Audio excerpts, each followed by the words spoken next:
John A. Nagl is the 9th headmaster of the Haverford School near Philadelphia, Pennsylvania. And that's the main thing that brings him here today. But he has been a friend of the Wheatley Institution for some time. And he's going to tell you quite a bit about his career and what got him to this place. And I kind of don't want to spoil his thunder in some ways.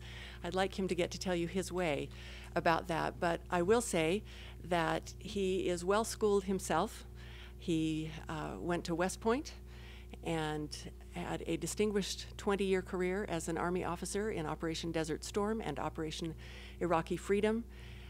He went as a Rhodes Scholar to Oxford and did a dissertation there that led to a lot of the rest of his previous life's work before he got to Haverford, dealing with counterinsurgency and counterterrorism. And that's how we first got to know John. His first visit to the Wheatley Institution was to give a distinguished lecture in international affairs that took up those issues in the fall of 2011. But he has since found his way into teaching. He's taught at Georgetown. He also spent some time at Annapolis at the Naval Academy. And now finally, not finally, by any means, but for now, has become the headmaster of the Haverford School. I hope you'll join me in welcoming Dr. John Albert Nagl.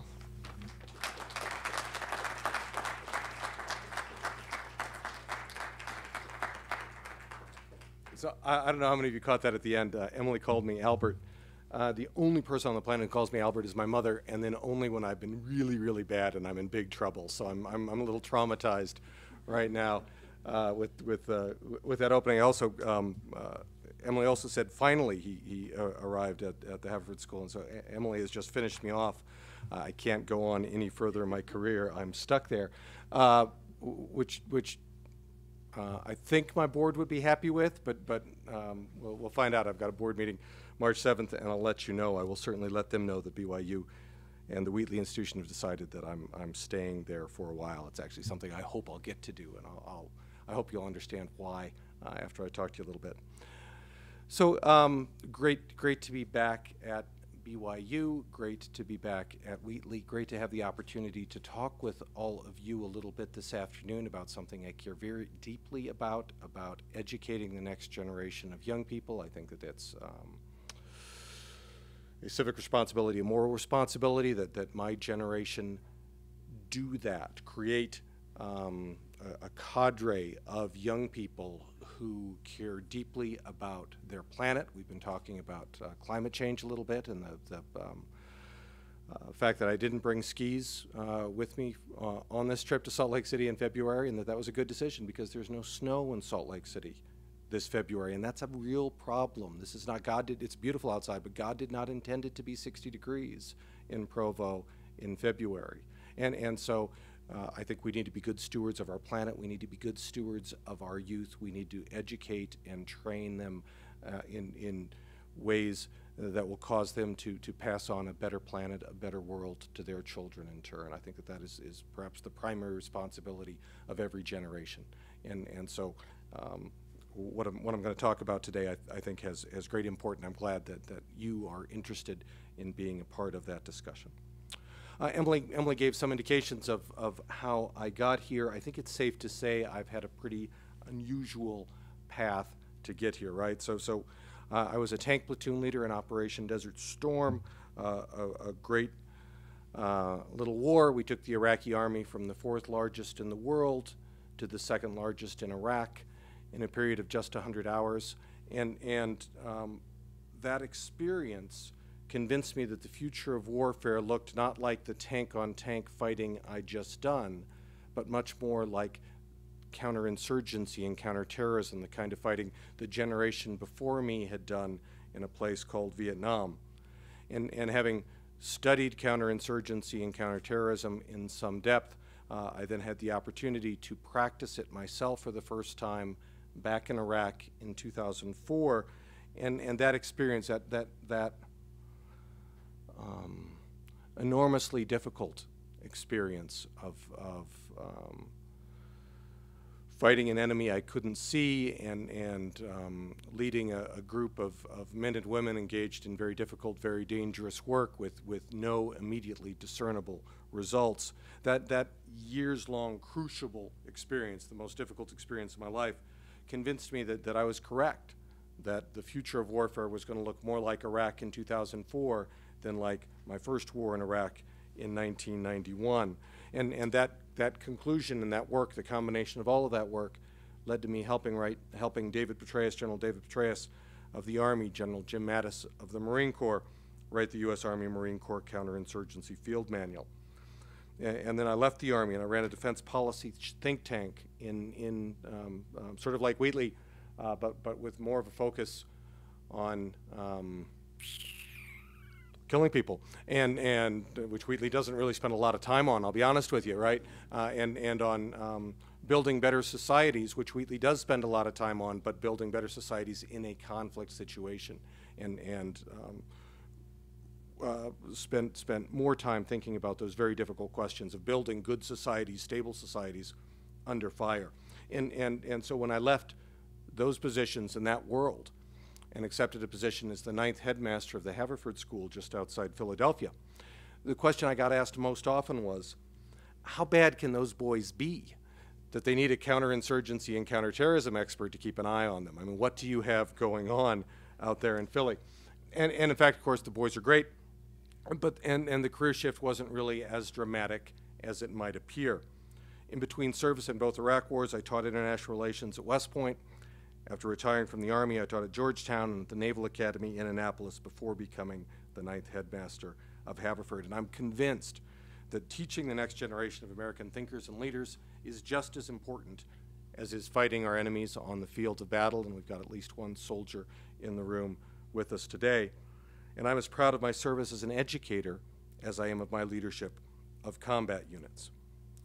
And further, I'm convinced that the fight in which I'm currently engaged, preparing boys for a life of character filled with meaning and service to humankind, is the single most important fight our country is currently engaged in. And I'm happy to talk about that in questions. I spend more time doing TV interviews about the fight against ISIS. It's more the Islamic State in Iraq and Syria. That's more exciting stuff to talk about. It's more dramatic, but I'm not sure it's nearly as important over the generations to come. So I'm excited to have the opportunity to talk with you, and I'm very grateful to Wheatley for having forced me to gather together my thoughts and write them down. I'm going to start by talking about the education I received myself, how the values I was taught helped create the man you see standing before you, and then I'll think about how I approach education to try to imbue those same values, or hopefully even better ones, in the young men I'm now privileged to teach. The Haverford School, an all-boys school, 1,000 boys from kindergarten up to big kids. I've got a 308-pounder who's this year who's going to play football at Harvard next year. And I'm going to close by discussing some of the threats to the character of our young people that society presents to them, and what we can all do collectively, because this is a collective action problem. We all set the culture, we all set the tone together. We can help shape our society, the society in which we live. We are not only recipients of that culture, we can affect it. So there are ways we can work together to keep the threats to the character and value of our young people at bay and help them grow into the men and women our country needs to keep us all prosperous and healthy and safe.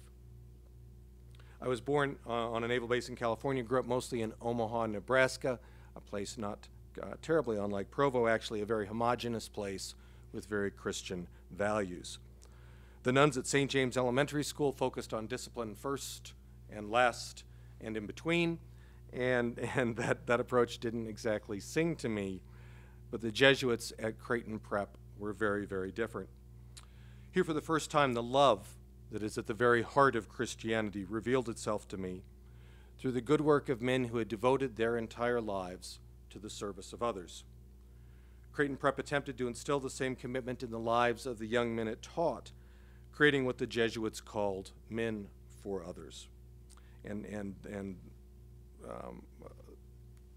I am what I am largely because I think certainly the best parts of me are a result of the good work of the Jesuits. The lay teachers at Prep, mostly civilians, non-Jesuits, core of Jesuits at Prep, but the lay teachers weren't sure about my decision to follow my Prep education with attendance at West Point, the nation's military academy, but the Jesuits knew that it's not called military service for nothing. It was a great privilege to commit myself to the profession of arms at West Point just as the Cold War was coming to an end. The stories of the Vietnam veterans struck a particular chord with me. They had answered their nation's call to fight communism in Southeast Asia and been spit upon by their fellow Americans upon their return to these shores. Nonetheless, they continued to serve their country in uniform, having accepted unlimited liability when they took an oath to uphold and defend the Constitution of the United States against all enemies, foreign and domestic, so help them God. I felt privileged to take that same oath myself and then to continue my education in international relations and global leadership at Oxford University as a Rhodes Scholar.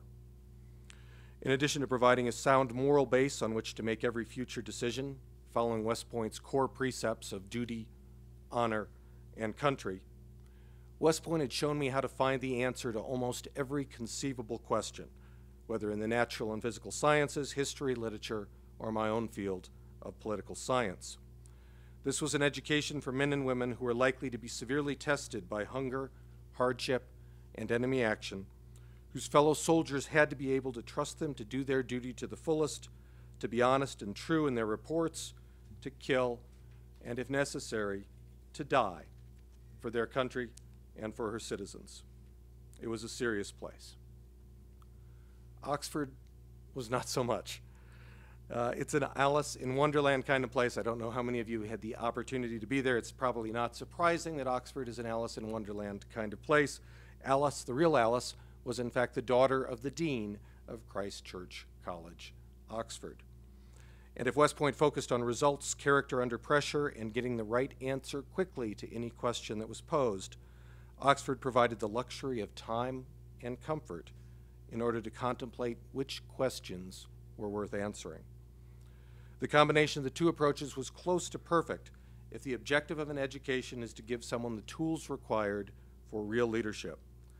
And I felt truly fortunate, and still feel very fortunate, to have had the opportunity to learn and grow at two of the world's most storied institutions. And of course, you have the privilege to learn and to grow at another of the world's great institutions of higher learning and of the promotion of values and character that matter. I graduated from Oxford in June of 1990, and the work of the Jesuits and the West Point professors and the Oxford Dons was almost immediately put to the test. Saddam Hussein decided that Iraq needed a 19th province. President George H.W. Bush stated firmly that the annexation of Kuwait by force would not stand, and I experienced the crucible of combat for the first time. I've been well taught and well trained, and was proud to be part of an effort that liberated Kuwait from a horrible tyranny and from horrible suffering. But the victory was so overwhelming that I became convinced that no future enemy of the United States would attempt to challenge us with conventional force-on-force strategies. Instead, I believed they would fight us asymmetrically, as insurgents and as terrorists. And so when the Army sent me back to Oxford to get my doctorate, because we all make sacrifices for national security, I decided to study not the kind of war I just fought, but the kind of war I thought we were going to have to fight, counterinsurgency. And the good news is I was right, and the bad news is I was right, right? But there's people told me I was crazy to study ancient history, to study an ancient kind of warfare that had no relevance to the real world. They were wrong. There's a lesson there, I think, for those of you who are thinking about master's degrees and doctoral degrees and are on the cusp of developing yourselves, preparing yourselves for the lives you're going to lead, for the impact that all of you hope to have.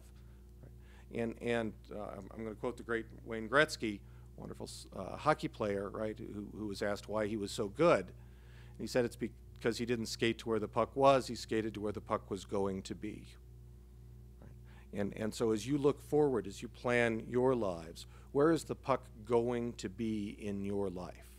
What are the challenges the nation is going to face, not right now, but 20 years from now, when you're going to be in a position to make a real difference? Try to project that forward and think through what skill set you're going to need to be able to help our nation, our world, with the biggest problems it's going to have at your most productive point when you're in your 40s and 50s. Downhill after that. That's right where I am.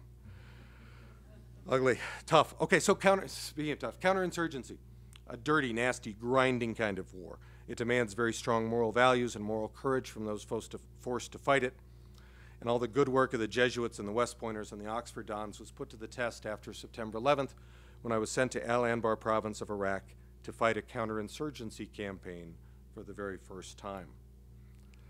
My tank battalion task force had an incredibly hard year. We lost 23 young men, earned more than 150 Purple Hearts and the Valorous Unit Award.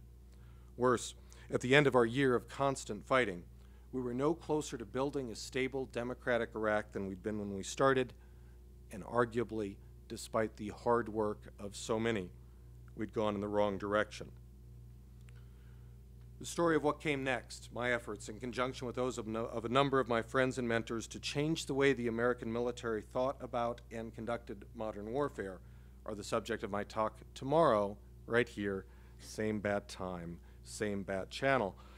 For the purposes of this discussion, allow me to humbly brag that some combination of perceptiveness, which I just talked about, preparation, and persistence, all built on the foundation of an absolute commitment that our honored dead had not died in vain, and that our nation deserved to be protected from future attack, contributed in some small way to turning around a war that had been lost and gave Iraq a chance at a decent future. That those efforts and opportunities were in turn later squandered by poor national political decisions does not negate the character of the sacrifices of those who fought to give the politicians the opportunity to make better decisions for Iraq and for the world. More on that, much more on that tomorrow. I now have the privilege of serving as only the 9th headmaster in the 130-year history of the Haverford School, working to prepare those 1,000 boys for life. I visited this school for the first time unannounced one weekend morning almost 3 years ago. The first thing, not long after my first visit to Wheatley and to BYU. The first thing I saw was a century-old stone building, lovingly restored, anchoring a new steel and glass addition that seemed to be launched right out of the foundation of its older brother. A fitting metaphor, I thought, for education, which at its very best is grounded in the past, respects its history, but leaps into the future and tries to change the future, tries to alter the course of human history. I looked inside the building and found the great Teddy Roosevelt quote praising the man in the arena. Teddy, one of my favorite presidents, certainly one of our most adventurous and enjoyable presidents to study. Teddy said, "It's not the critic who counts, not the man who points out how the strong man stumbles or where the doer of deeds could have done them better.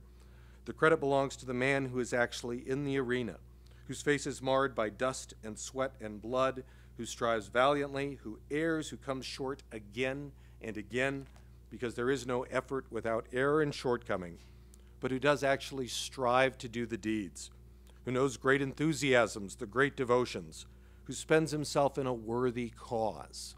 Let me stop there. A big part of life, of being a young person, I think, is finding the cause to which you are willing to devote your efforts and your energy. One of the things I try to do at my school is help my boys determine what their passions are, what their cause is going to be, what are they going to do, how are they going to change the world. So spending yourself in a worthy cause, I think, is among the most important things you can do with your life. Who at the best knows in the end the triumph of high achievement, and who at the worst, if he fails, at least fails while daring greatly, so that his place shall never be with those cold and timid souls, I love that, who neither know victory nor defeat. Don't be a cold and timid soul. Go for it, said Teddy Roosevelt. And I read those words and I thought, here was a school that understands the purpose of an education to prepare citizens to fight the world's fight. There are lots of different ways to fight the world's fight. Educating the next generation is one, Fighting climate change is another. Fighting cancer is another. Fighting tyranny around the globe, yet another. I can keep going. There are lots of ways to fight the world's fight. Choose yours and fight it with everything you've got. I was immediately impressed and felt comfortable and at home. I walked around the wonderful building and into the quad with its century-old oak trees, and I found a covered walkway connecting the lower school and the gym. The walkway was inscribed with virtues: respect, honesty, courage, 24 in all, with one tablet left blank, I later learned, for boys to write essays about, making the case for the virtue that had been omitted, that they would carve in stone themselves as a guidepost for their own lives.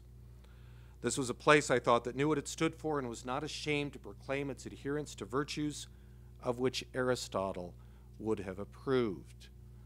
And in a field of education that can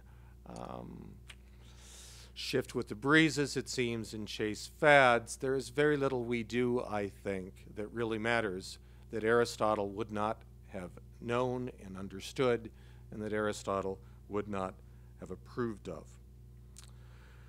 I was honored after visiting this wonderful place, because places matter. Architecture matters, another way to fight the world's fight. I was honored to accept the board's invitation to become the 9th headmaster of this school, and in the years since, I both found, existing already, and attempted to reinforce and further build a commitment to the values that the Jesuits and the West Pointers and the Oxford Dons taught to me. Service to others, a healthy mind and a healthy body. The gym has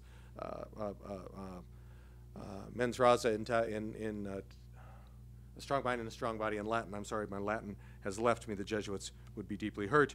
A healthy mind and a healthy body in Latin over the gym. I love that. Respect and honesty, encouraging questioning.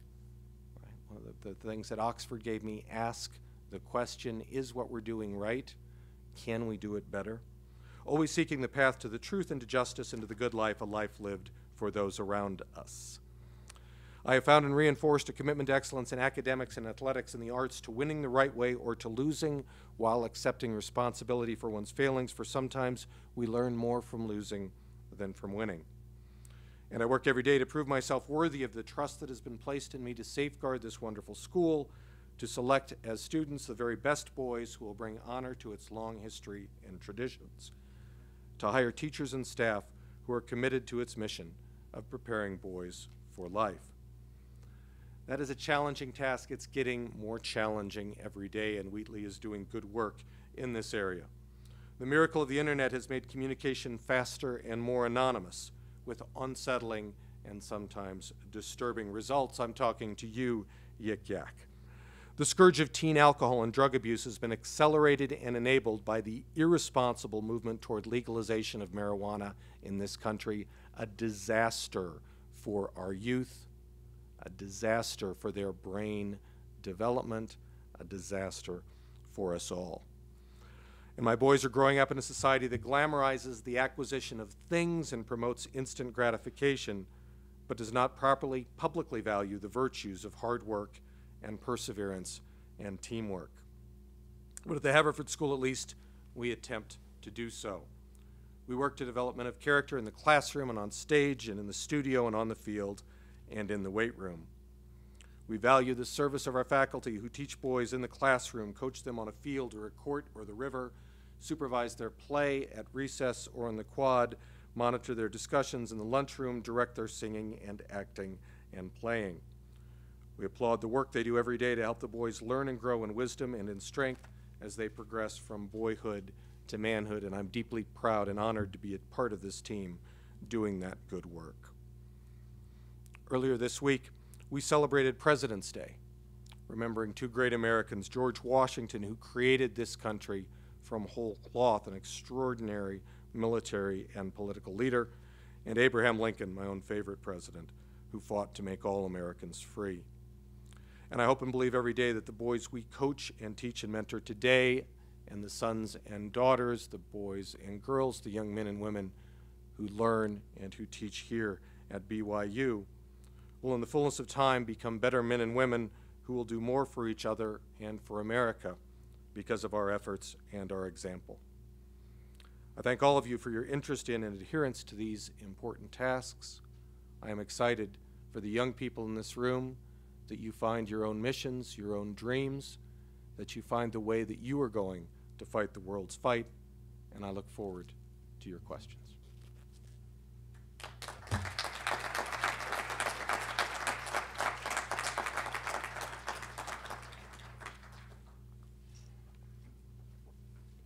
First one's always the hardest.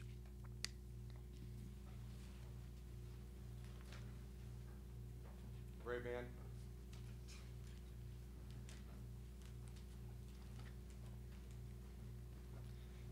It's just late in the day, so I've lost my tact. So that part of my brain's gone. At least you had tact at the start of the day. That's a good sign. Thanks. I'm just interested because I see a trend with I don't know enough about the Haverford School, but it really sounds interesting to me in this regard that I feel that there's a trend in education towards incorporating virtue back in civic values. And I myself, I'm a second language teaching master's student. My hope and dream is that there will be a place one day for even a language curriculum that allows students to bring religious questions to the table as an impetus to speak a language. And I don't know, do you see that trend? Do you see that growing in your book, like in the future? Mm-hmm. Great question. And Emily and Mark and I were actually talking about this in on the drive from the airport here. So the Haverford School is a non-sectarian school. I'm about a third Catholic, a third Protestant, a third Jewish, with a sprinkling of Muslims, a few Hindus. I mean, we it's a great smorgasbord of religions. For the holiday season, we had a tree, a menorah, and a Kwanzaa display. So pretty equal opportunity, which is great. And there's one God worshipped in many different ways, but the school does obviously I guess not then adhere to any particular religion. Is it possible, but has a very clear set of values that are based, my own Catholic tradition, I think most clearly on the golden rule, on doing unto others as you would have them do unto you. Is it possible to teach virtue, to have a code of moral conduct that does not stem from the Judeo-Christian ethic? And that's a big question, and I'm not the right person to have an extended discussion on the subject. I personally don't think it is, and so I'm fortunate to stand on the foundation of generations, thousands of years of thinking on what the good life is and on how it should be lived, and the idea of service to others. I do think that the pendulum is swinging in the direction of promotion of virtues, of civic responsibility, of a move away from the pendulum swung, I think, too far toward hedonism and instant gratification, and I think there's a backlash. I think we're starting to realize that marriage is good for society, that children need two committed humans to raise them, that they are better off if they have that, and that the broader community we have that shares a belief in how children should be raised, and in teaching them responsibility, and responsibility to each other's responsibility to self, a broader responsibility to the nation, to their community and their nation, as well as the broader globe. We had a little talk earlier this afternoon. Has this idea of global citizenship diminished, hurt our promotion of national patriotism and the belief that our own country has done enormous good for the world and has a special place among nations, and we have a special responsibility to understand that and celebrate it. And as a historian, and really as an American historian, I believe that very, very strongly. But so I think that there is great room for the kind of teaching that I think you seek, for the kind of school that you wish to teach in. We can help build that world. right? We can help make that more likely. And one of the fun things for me is I learned the primary and secondary education world. My previous education had all been college students and graduate students, and as I raise, the hardest thing I'm doing as I try to raise a 13-year-old boy, talk about challenges, this is a world, the primary and secondary education world is a world where 2 or 3 committed people can get together and make something happen and build a school that they believe in. And we're seeing a revitalization with charter schools and the idea of charter schools and the implementation of charter schools, a real change in the public education system that should be one of the great treasures of our country, but is, and they've got a tough job. Right, but the two areas where our country overinvests on a global scale, but where we underperform as a nation, are primary, secondary education, and healthcare. And an area that is absolutely ripe for innovation and leadership is primary and secondary education. So go forth and do good, go be great, and build the school that you want to teach in. And come back and give a talk at Wheatley when you do so, okay. and inspire more kids to do the same thing. Thanks for asking the first question. You're a brave man.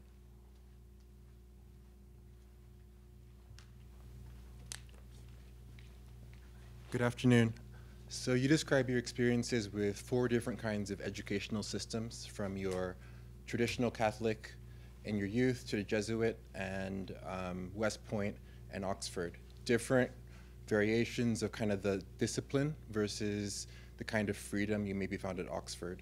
I'm wondering if, in your experience as headmaster currently, what have you found most effective in that spectrum between discipline and freedom, and maybe why?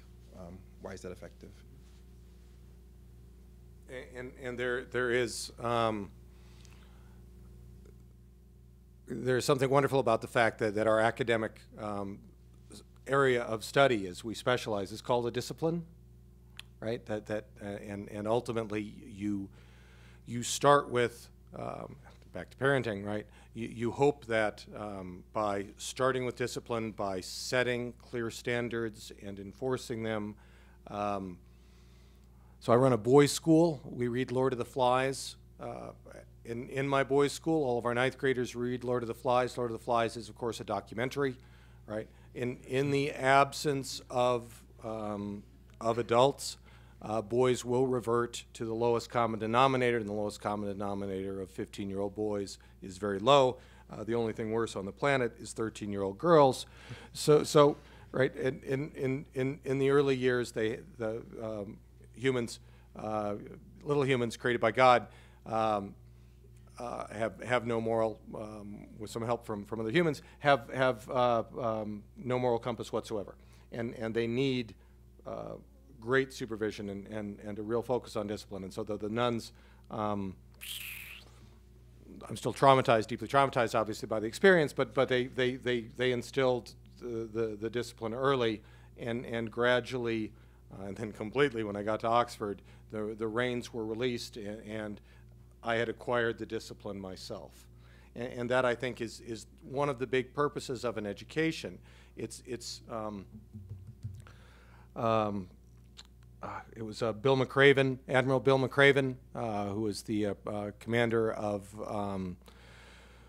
the raid to remove Osama bin Laden from the planet, one of the truly great occurrences in human history over the last decade. Bill McRaven gave a great speech at the University of Texas, Austin, which went viral, his graduation speech at UT Austin last year. This is the Make Your Bed speech. Anybody? Nobody? Go back and Google. Okay, I got one friend in the audience. Go back and Google Bill McRaven. He's now the chancellor of the UT system, which, right, the only thing funnier than me running a boys' school is Bill McRaven running UT Austin. You always got to be afraid that the chancellor of the school is going to swoop in on one of your parties at 2 in the morning and take everybody out. McRaven said, listen, every morning get up and make your bed. But right before your before you're 5 minutes into your day, you've done something that matters, you've prepared for the future, and you've got something to look forward to at the end of the day. You've already accomplished something every day. And the day is just going to get better. You've already knocked one thing out, right? And it's a silly little example, but it's absolutely true. And that's sort of what the nuns were teaching me as they started. So I think you need to be cognizant of the intellectual as well as the moral and physical development of your young people. And I think we do a reasonable job of that. So we are enormously careful. In particular with our middle school boys. You don't want to leave 3 middle school boys unsupervised anywhere on the planet for more than 5 minutes. Anarchy will result. But my seniors get to go off campus when they're not in school, as I prepare them for the extraordinary freedom they're going to have in college. I am deeply, deeply saddened. I don't think I'm sure there are problems here. There are nowhere near the same level. You are all lucky to be in a place where so many share the same values.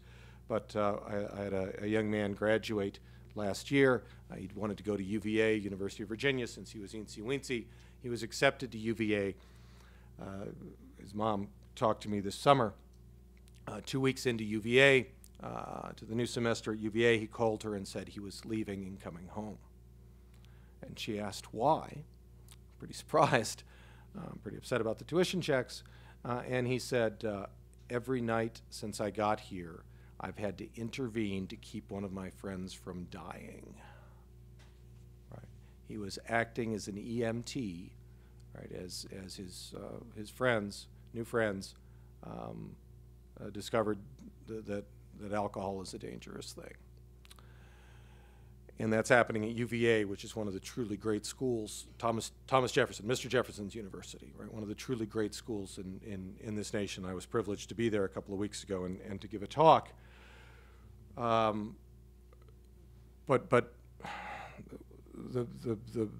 we have to do a better job of grounding our young people in values, so that when they become freshmen in college, they make wiser choices. And I think the fact that places like UVA are facing the kind of challenges that they are facing, my friends running colleges spend an extraordinary share of their time on Title IX violations, the federal government correctly investigating the organizational climate they have in place, the protections they have in place for their students. We need to do a better job of creating that discipline and grounding our boys and girls in those values early while we have the chance, so that they exhibit more responsibility when they're given that opportunity. Thank you. Thank you, sir.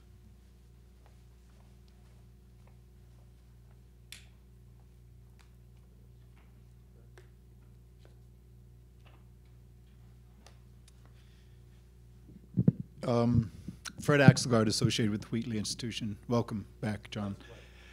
So this is comes out of my field, which is international, which everything has to have an international dimension with me. I was in Riyadh when things started to bubble and burst in Cairo back in 2011, and read as events in Tahrir Square were evolving and became obvious that something very significant was happening, read a dispatch written from Beirut by a very smart Jordanian journalist, whose name I won't mention, basically criticizing the United States for having no role, no fingerprints, no impact in what had been happening there. And it made me think, having been, I grew up overseas, lived a couple of years in Tehran, did missionary service in Beirut, watched Israeli and Syrian planes do combat over the port there as the '73 war broke out. Spent a lot of time at AUB, the American University of Beirut, on the one hand looking for converts, on the other hand playing basketball. And it dawned on me, sitting there in Riyadh, of course, a place where nothing like what's happened in Tahrir will happen anytime soon, but wondering where, if at all, there was an American fingerprint on what had happened. And I realized, and this is kind of a comment that I'd like your observations about. That if you think about the impact of American education on the world, if you think about the Middle East, if you think about the missionaries that went to Beirut in the 1860s and established that university there, if you think about the 94,000 Saudi students that today are studying in this country, including several hundred of them in Cedar City, Utah, just about 4 hours south. And you think about the values, and if you want to say rooted in Judeo-Christian foundations, fine, but somehow the taste for thinking, the taste for feeling that there is more to get out of life than what they, the Sunni Arab citizens of a lot of Sunni Arab countries, and that's where I think a lot of the challenge lies in Sunni Arab political culture.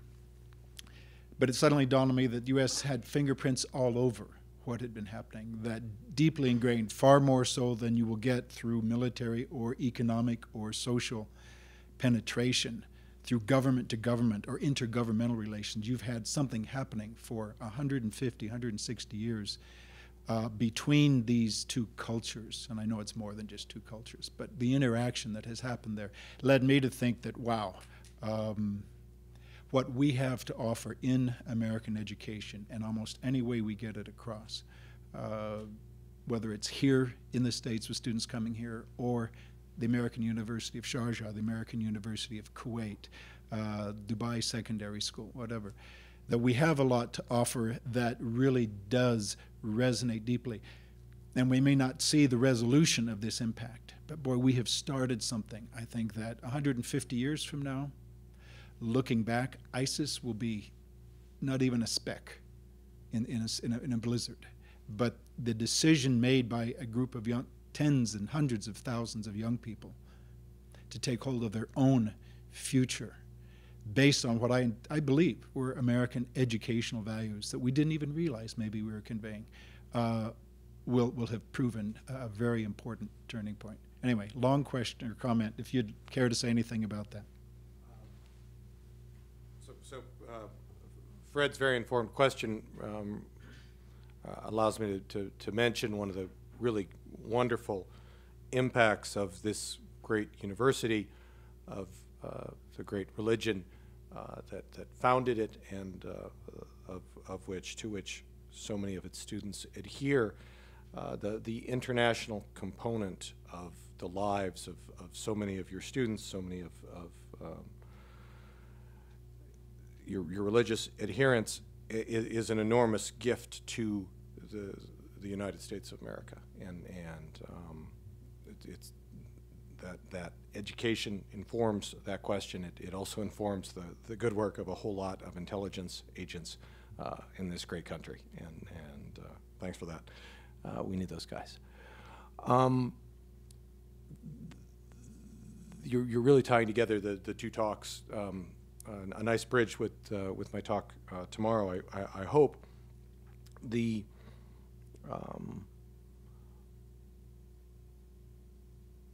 One of my favorite quotes. We did an interesting to me discussion of race relations at the Haverford School, and the experience of being a person of color at an all-boy, fairly elite institution on the main line, Philadelphia, that I was very, very proud of last month, occasioned by some of the events we've seen in this country, troubling events in this country. And at that talk, I quoted the abolitionist Theodore Parker, who was paraphrased by Dr. Martin Luther King, "The arc of the moral universe is long, but it bends toward justice." And I believe that. It's not, it doesn't do it on its own. God wants it to go that way, but he expects us to do the work. And so we push the arc of the moral universe toward justice.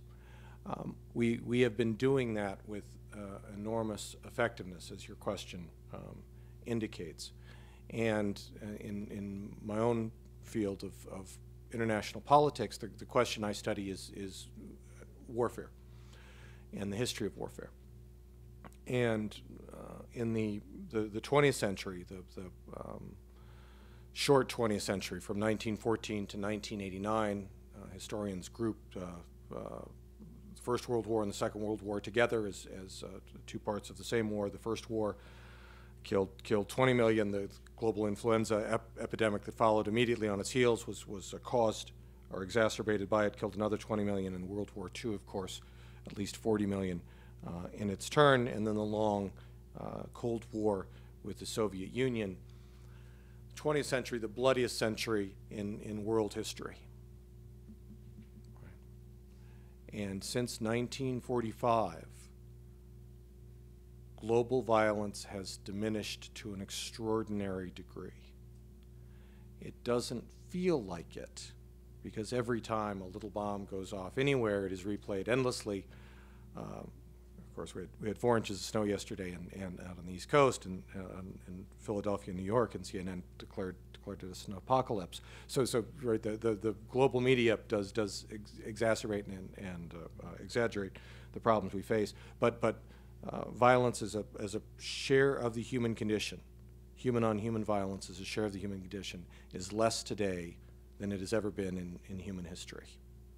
Right, Steven Pinker, The Better Angels of Our Nature, great title drawn from Lincoln's second inaugural. I'm sorry, from the Gettysburg Address. Talks to this very effectively, and a big part of the reason for that is the values of order, of discipline. The last question, of stability that the British Empire promulgated when Britannia ruled the waves, and that America picked up sometime over the course of the Second World War, when America became the hegemon and began to try to impose order and discipline, a structure on the international system. And we have not always made wise choices there, and much of the anger and the frustration that drives hate in the Sunni Arab world, and I agree with you that is the core of the problem, stems from extraordinarily repressive regimes that have, in many cases, been sponsored by the United States, and the regime in Egypt is certainly one of those. But there is no doubt that the education we provide, and literally in our colleges and universities, one of the things that America is clearly the best at the world, best in the world at, and will remain so, I believe, is higher education, primary and secondary. We have work to do. Higher education, we're absolutely the best in the world. It is. We both teach the young people, some of the most interested and interesting young people from around the world, and change their lives, and they go home and take our values home, there's no doubt of it, but also our own young people who graduate from those institutions and drive the greatest economic engine the world has ever seen, all create an example of positive growth that inspires others, I think, in other countries to desire our economic advantages, but our economic free market system inevitably promotes democratic governance. And so Frank Fukuyama was a little premature when he titled his book The End of History, right? But the arc he described of free market capitalism driving progress toward democracy over time, and extraordinary progress of that over the last 100 years or so, and for the young people in this room, the remainder of this century, I think, despite the challenges we face, despite the Islamic State in Iraq and Syria, the broader problem of radical Islamist extremism, I think we are going to continue to see extraordinary progress in that direction over the course of this century. I hope to stick around to see at least the first 50 years of that myself. Other questions?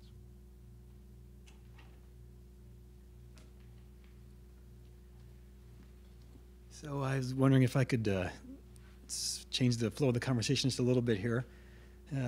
So there are a few of us, I'm in the McKay School of Education here on campus. There are a few of us in the school that wonder about some things that I'm going to ask you about here. So you, in some sense, are talking about moral education, and at least that's part of what you're talking about. your experience as a youth in Omaha with the nuns and the Jesuits, and by the time you got to Oxford, you had a moral compass, you were focused, and so on.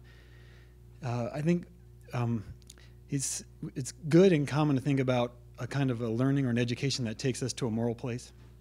But do you think that you could say that learning itself is a moral act, or a virtuous act, or a spiritual act? And so how does that show up in your school or your mission, or what you do with your people there and so on? That's a lovely question and immediate affirmation. My favorite parable, and if I have a core moral precept, it is probably from the parable of the talents, and the idea that of those to whom much has been given, much is expected. And as all of us in this room have been given extraordinary advantages, the opportunity to study at some of the world's great schools, to learn and to grow, and in some cases to further advance the cause of human knowledge. And that is, I think, an affirmation of what it means to be human. What distinguishes us from the animals is not just our opposable thumbs, although they're great, but our ability to imagine something better and to work hard to make that come true, to change our world. And we've done that in positive ways by and large, but also in some deeply challenging ways. I'm convinced that when we harness our energy and our intelligence, when we're properly led, we're going to be able to take on those problems and solve them, mitigate them, and solve them. So the struggle to learn, the challenge to learn, is one of the most important things, one of the most important gifts that we've been given. The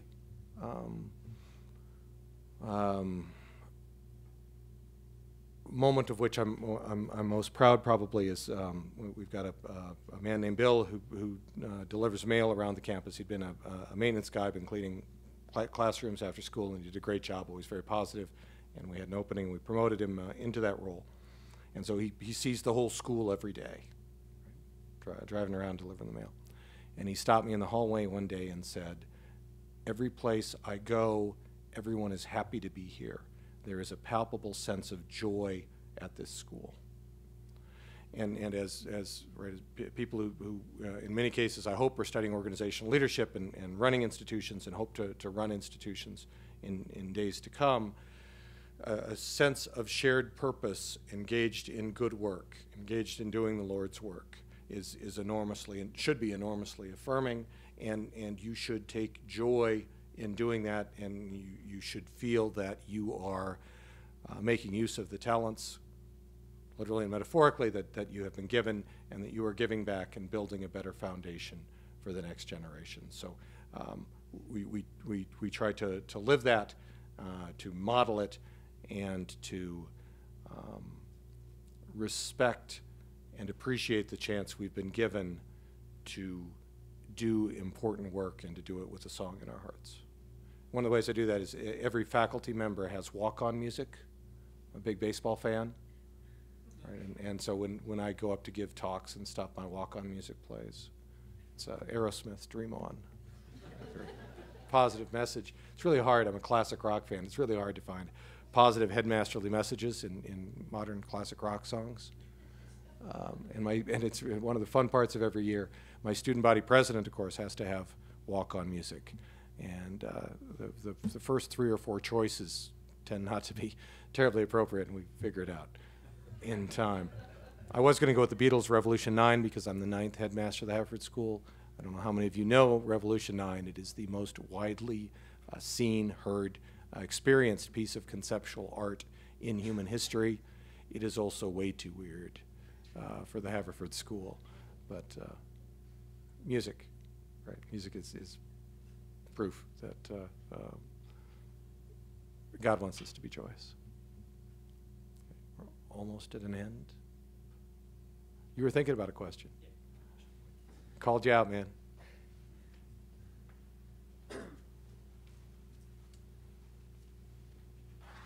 So I teach at a charter school up the valley here, and among other things, and more recently I've been asked to work with other teachers. And as I started to do that and talk about sort of what could be done in their classrooms, I was struck by how much they saw themselves as managers and not as leaders. And of course, classroom management's a thing in education, and classroom leadership, not so much.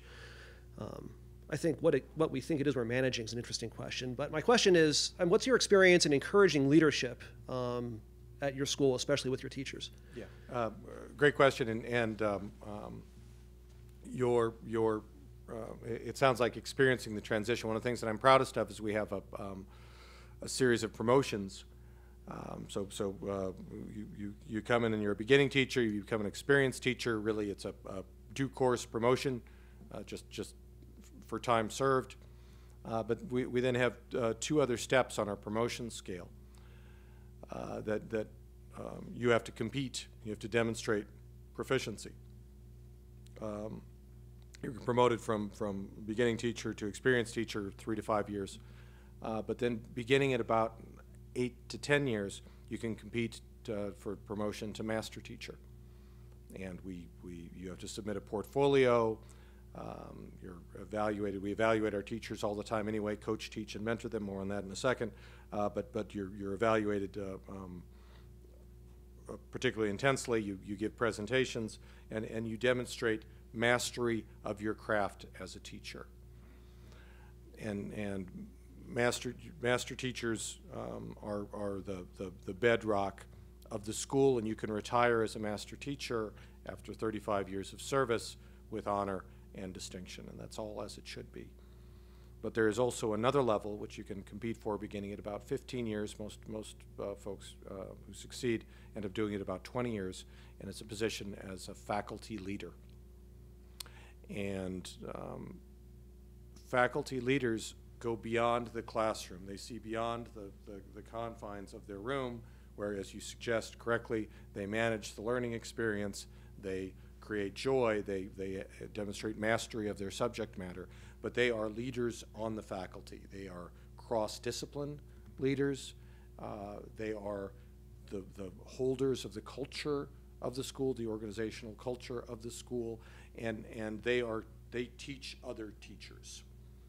And I think that promotion system, that rank system illustrates the progress that lots of had lunch today with a bunch of folks in getting master's degrees, some PhDs in educational leadership. That's the progression we go through, right, that the teachers go through. There's a whole nother set of challenges. So I am a teacher. I call myself a teacher, and I love teaching and lecturing and thinking and doing research, but I'm also the chief executive officer of a $30 million a year company with 250 employees, 2,000 customers. Every boy has pretty much every boy has 2 parents, and then thousands and thousands of alums. And so there's a whole nother layer of responsibility and a skill set that's required to be at the principal level, and in particular a whole different skill set in the independent school world of which I'm a part. And I feel, as I think about the challenges faced by public school teachers and administrators, and in particular the challenges of unions, I'm enormously grateful that everybody at my school is on a 1-year contract, except for me. I'm technically on a 5-year contract, but of course it's really every 15 minutes I'm getting evaluated, right? Thinking of ourselves and understanding, I think, is a broader point than just teachers, right? Understanding where you are in your life, which of your skills you've developed to which extent, and what your role is in the organization, and how you can serve the organization in your current role, but also where your talents and interests should lead you for the next phase of leadership and giving back, and how you can constantly every day be preparing yourself for those greater responsibilities, because Because education, primary and secondary education, is one of the big challenges facing our country. I think charter schools are a very interesting alternative to the traditional public schools. I think they offer enormous potential, but also are fraught with risk and danger. And so we need to study what works. We need to share those best practices. And perhaps most importantly, we need to inspire a generation of educational leaders to be not just great teachers, but people who build a better educational system in this country. I'm not a big fan of the precepts of the law, no child left behind, but I'm an absolute adherent that there is a moral responsibility to the citizens of this nation to leave no child behind. And I got to tell you, we are not meeting that obligation right now. And you're working to make that better, so thank you. John, can I ask you, Sure. reflecting on the purposes of the Haverford School, excellence in academics, in athletics, in the arts, character development, character education you mentioned, you also identified emotional intelligence. Why is that so critical? How do you think about it? Why do young boys need that to succeed in life? Emotional intelligence is important. I'm going to start not with the boys, but with the teachers. And I recognize this has been a male-focused talk, and I apologize for that. It is a boys' school, and it's a boys' school for a reason. And I have two sister schools, and I've spent some time at them, and I was astonished. I sat through a history class at one of my sister schools, and after the class, several young ladies were comparing notes, which is new for me. My boys don't do that. But the girls had, in fact, been having a competition to see who could take the most pages of notes and whose notes were neatest, right? Boy, does that not happen in my world. And so in boy world, the girls, I think, tend to be better students. School tends to be set up for girls to succeed. And of course, we're seeing young women succeed in school and university at rates that far exceed those of boys right now in this country, a trend that I think is likely to continue. Boys need to feel that the teacher likes them and respects them in order to succeed. And if they don't have that feeling, they absolutely turn off. And my school psychologist, Michael Reichert, is one of the big thinkers and has written a number of books published through Harvard on what he calls relational teaching, developing a relationship first, establishing that emotional connection with your student, letting them know that you care about them, that you value them as an individual, that you want to help them find their passions and then work to achieve their passions. You have to do that first before you can teach any math or history or science. And boys, I think, respond to that naturally and intuitively. And we probably need to do a better job of one of the things that I'm proudest of at the school is that the absence of girls makes the boys, I think, more willing to be vulnerable and be emotionally vulnerable in class, to write poetry, to read poetry, to participate in the fine arts, and you'd expect a boys' school to be good at academics and athletics.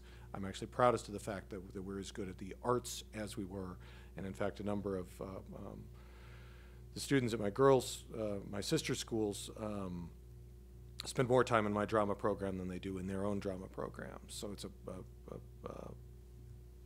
it works, the system works. So we enable and we encourage our boys to understand their feelings and to give vent to their emotions. But we don't, I don't think, teach the concept. So we're doing it. The great French philosophy student who said, yes, it works in practice, but will it work in theory? I think we have it working in practice, but we haven't done the intellectual groundwork and the theoretical foundations as much as we need to. Our psychologist, Michael Reichert, is helping us with that. Continuing to help us with that. Are we declaring victory, Emily? Over to you.